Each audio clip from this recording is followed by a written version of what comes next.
Let's start with vitamin D. So vitamin D is a really crucial fat-soluble vitamin, and our best way to get vitamin D is actually from the sun. In fact, 90% of the vitamin D that we get in our body is going to come from sunlight, so it's really, really important.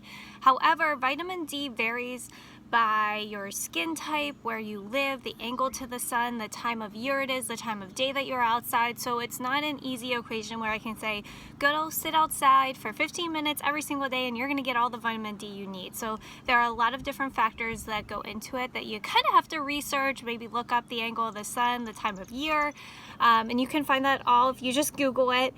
But the reason that we need vitamin D, it is really important for bone health. So it actually helps us absorb calcium. So if you suffer with osteoporosis, any type of bone disorder, you really need that vitamin D, as well as our teeth health. So the teeth health also goes along with that bone health, and vitamin D, immune system, hormones. It's really crucial for the body. So let's talk about the sun and the different types of sun rays there are. So there are 3 different types that we're going to talk about. The first is UVA, which are anti-aging rays that are caused by free radical damage in the body. And it's hard to tell with vitamin A rays, wow, UVA rays, how much you're actually getting, because it's not like another type of ray where you have an outside appearance that changes. So you get UVA exposure to UVA rays no matter the time of year, the season, if it's cloudy outside, if it's sunny outside, you're getting exposed to those UVA rays.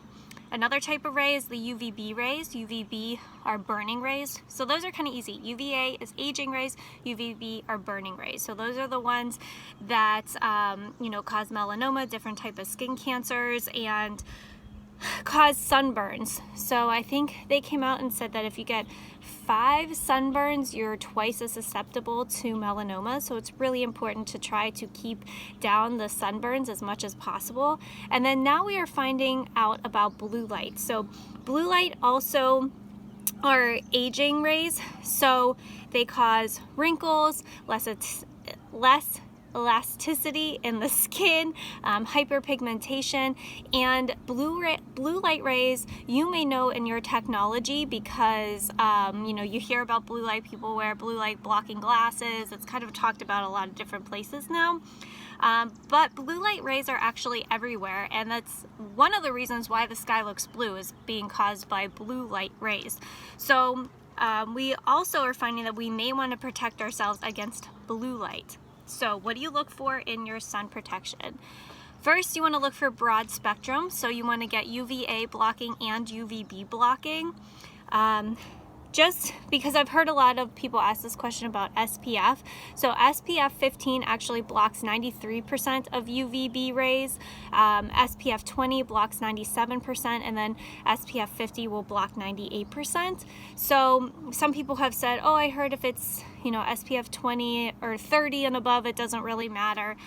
So I mean, 20 to 50, you get an extra percentage in the amount that it's blocking.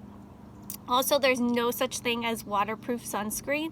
There's water resistant sunscreen, which means you need to be reapplying your sunscreen whenever you're out and about. So a lot of sunscreens are made with chemicals, and chemicals are actually just sun filters. They don't actually block everything. They kind of scatter it as heat. So it's better to look for something that is mineral blocking, because that is actually a physical barrier. So when you put it on your skin, it's actually like creating another layer to your skin that is protecting against the sun. So that's something that I really highly recommend. I'll put a really great graphic in this post to explain that a little bit more. So there are lots of different brands out there. I think Badger, Blue Lizard. I actually don't know too much about other brands, because the brand that I use is Beautycounter. I've been using it since I was introduced to the company about 2 years ago now. So what's really cool is they're actually coming out with new sunscreen that blocks against that blue light that we are talking about. So it's UVA, UVB, and the blue light. Here's an example of it.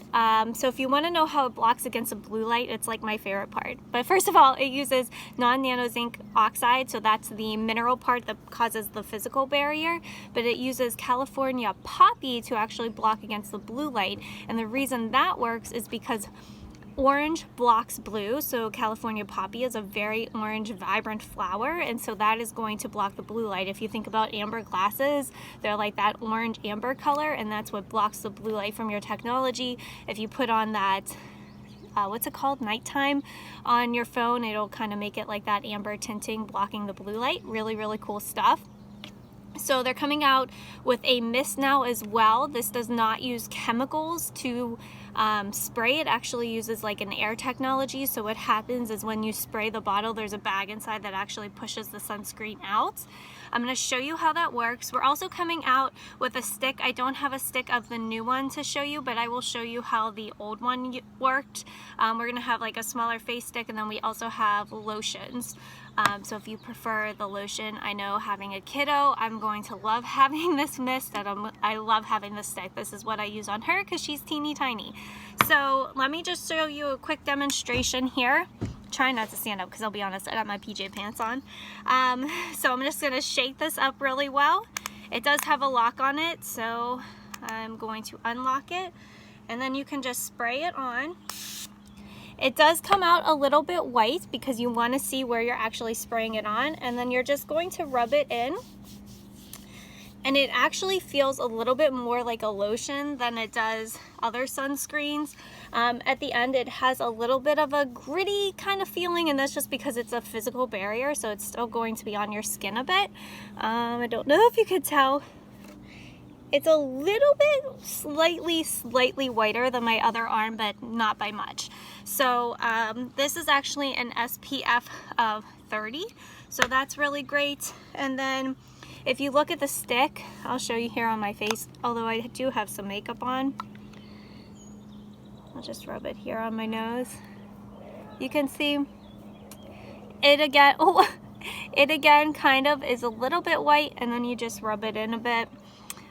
This one also feels really nice. However, this is the old formula, and right now the old formula is on sale, but I don't know how long that is going to stay in stock. People are probably going to grab it up. So there's how that works. I keep this just in our diaper bag, in our purse.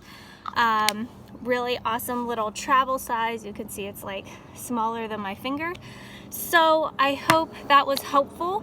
If you're interested in just chatting about Beautycounter sunscreen, you want to know a little bit more, maybe you want to try a sample of it, just let me know and I'd be happy to send you one. You can email me beauty@holistickate.com, or if you want to check out the pricing and different things, it's actually on pre-sale right now. Today is May 11th, 2018.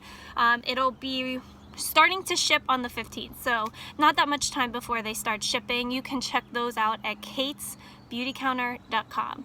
Again, reach out if you have any questions. I hope you found this helpful.